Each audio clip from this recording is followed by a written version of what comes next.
The story of the Bible begins in a garden temple with a couple, Adam and Eve, as God's royal priests. They're supposed to partner with God to take care of creation, and this place where heaven and earth are one is filled with God's blessing. But Adam and Eve were led astray by a deceptive creature and exiled from God's presence. Their vocation as priests is lost.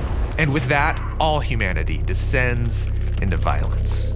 But God promises that a new royal priest will come to lead them back into the blessing of Eden by sacrificing himself.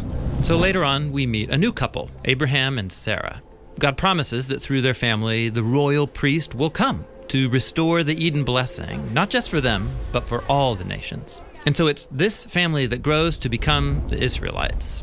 And they eventually journey to Egypt and then become enslaved under the violent rule of King Pharaoh. So God appoints a man named Moses to represent him to Pharaoh and to mediate on Israel's behalf. Moses confronts Pharaoh and then leads Israel out of slavery into the wilderness, where they eventually come to Mount Sinai. And here, God appears to all the Israelites, inviting them to become a kingdom of priests. So he's inviting everyone to be priests, like Adam and Eve were priests in Eden. Right. But it turns out the people are afraid of God, and they don't want to come close to God's presence, and so Moses goes alone up to the top of the mountain.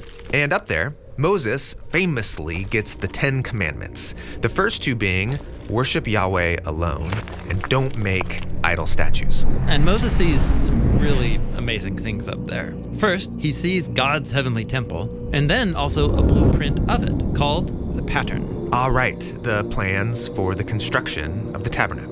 Yeah, it's designed as a symbolic model of Eden, a place where heaven and earth are one. Then Moses sees something else, the pattern of a glorious human figure. The high priest who will work in the tabernacle. Right, and only this priest can go in and out of the sacred space on behalf of others. He's dressed in white, he wears a crown and is glowing with jewels. He's an image of the royal priest that we're waiting for. And yet, the man who's called to be Israel's first high priest is the brother of Moses, a man named Aaron.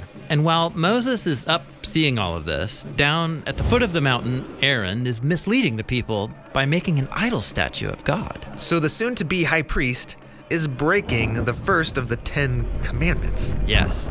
And so God gets angry and he tells Moses that he's done with these people. He'll just start over with Moses. But Moses stands before God and he intercedes for the Israelites. He even offers his own life as a sacrifice for their sins.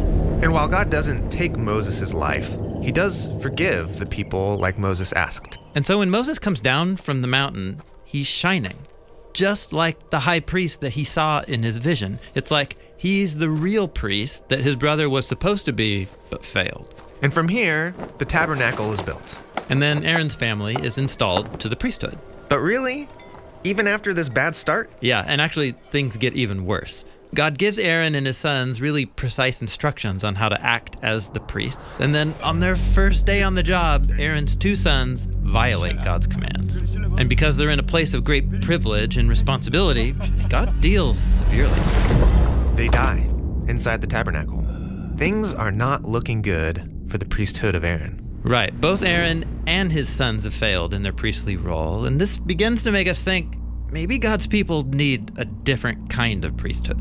Maybe one that's more like Moses, who surrendered his very life over to God. Yes, and while Moses is great, he also fails to be fully obedient to God. And so both he and Aaron die outside the land promised to Abraham. So Moses was only an image of the kind of priest that God's people will need. Right, we're still waiting for this ultimate royal priest who will intercede like Moses and offer his life for the failures of others. The Israelites eventually make it into the promised land, and there they appoint a king and establish a kingdom. Perhaps now God's royal priest can arrive. And this brings us to King David, and his story is what we're going to look at next.